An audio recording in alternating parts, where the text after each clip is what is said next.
انت قاعد ومستني ان العالم والكون يقول عليك انك ليك قيمة، ويقول عليك انك انسان عظيم وعملت حاجة ما تتعملش، صح؟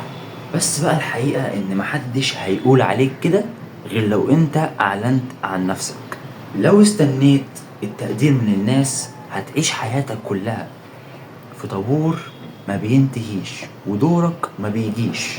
الإنسان مش محتاج شهادة من الناس علشان يكون ليه قيمة، هو بس محتاج إنه يحدد قيمة نفسه ويقف في المكان اللي بيكون ليه فيه قيمة، حتى لو المكان ده صغير، حتى لو المكان ده هتقف فيه لوحدك. ما تحطش نفسك في مكان مش مكانك وتقول إن الناس مش مقدراني. انت اللي صغرت نفسك مع الناس علشان ترضيهم.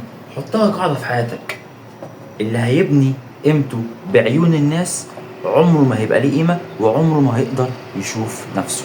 وزي ما قال الكاتب مارك مانسون في كتابه اللامبالاة، إن قيمتك الحقيقية بتظهر لما بتقف عن إقناع الناس إن ليك قيمة أصلا. اشتغل على نفسك وسيبهم يقولوا اللي عايزين يقولوه لحد ما توصل للنسخة اللي محدش ساعتها هيقدر إنه يتجاهلك، والكل هيبقى شايفك عرقان. وبس كده يا معلم.